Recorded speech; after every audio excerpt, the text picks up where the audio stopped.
জীবনের হিসাব। লেখক তাসমিয়া তাসনিন প্রিয়া। মানুষের জীবন বড় বৈচিত্র্যময়, তবে তার চেয়েও বেশি বৈচিত্র্যময় যেন পুরুষ মানুষের জীবন। সাকিব হাওলাদার, বয়স তার মাত্র 33, কিন্তু জীবনের বোঝা তার বয়সের তুলনায় অনেক বেশি। লেখাপড়া শেষ করার আগেই পার্ট টাইম চাকরিতে যোগ দিয়ে সে সংসারের হাল ধরার চেষ্টা করেছিল। মাস্টার্স শেষ হতে না হতেই একটা ভালো বেতনের চাকরিও জুটে গেল। সংসারের দায়িত্বের পাশাপাশি ছোট ভাইয়ের পড়াশোনার ভারও সে হাসি মুখে নিজের কাঁধে তুলে নিয়েছিল। কিন্তু পরিবারের পেছনে সব কিছু ব্যয় করতে গিয়ে নিজের জন্য আর কিছুই রাখতে পারেনি সাকিব। এই দ্রব্যমূল্যের ঊর্ধ্বমুখী বাজারে বেতন কম হওয়ায় তাকে বড় হিমশিম খেতে হয়েছে। তবুও পরিবারের কাউকে কিছু বুঝতে দেয়নি সে। বাবা মা আর ছোট ভাইকে নিয়ে তার দিনগুলো এভাবেই চলছিল।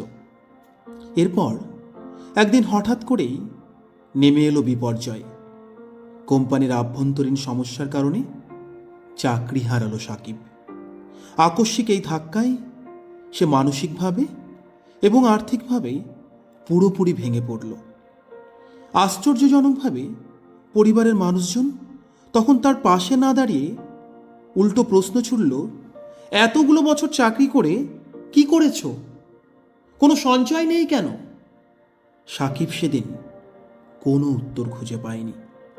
এতগুলো বছর সে তো চাকরি করে বাবা মা ভাই আর সংসারের পেছনেই সব কিছু ব্যয় করেছিল।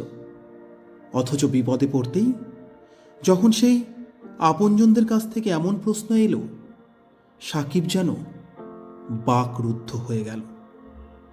তবে সৃষ্টিকর্তা খারাপ সময় ঠিকই পার করিয়ে দেন। সাকিব আজ আবার ভালো চাকরি করে, পরিবারের সব চাহিদা পূর্ণ করতে পারে। ফলে সবাই তাকে এখন তোষামত করে। কিন্তু সেই দিনগুলোতে তার সাথে করা হেলাফেলার আচরণ সাকিব ভোলেনি।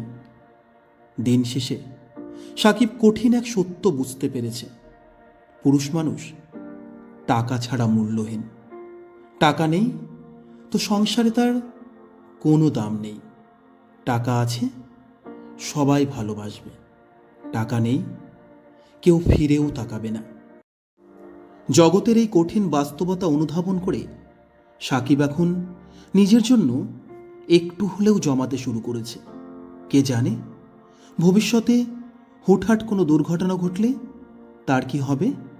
সেই ভাবনা থেকেই এবার নিজের কথা ভাবছে সাকিব। হয়তো প্রতিটি মানুষেরই এভাবে একটু হলেও নিজের কথা ভাবা উচিত। পৃথিবীর মানুষগুলো বড্ড স্বার্থপর, আর তার চেয়েও বেশি স্বার্থপর হয়ে ওঠে নিজের মানুষগুলোই। ধন্যবাদ।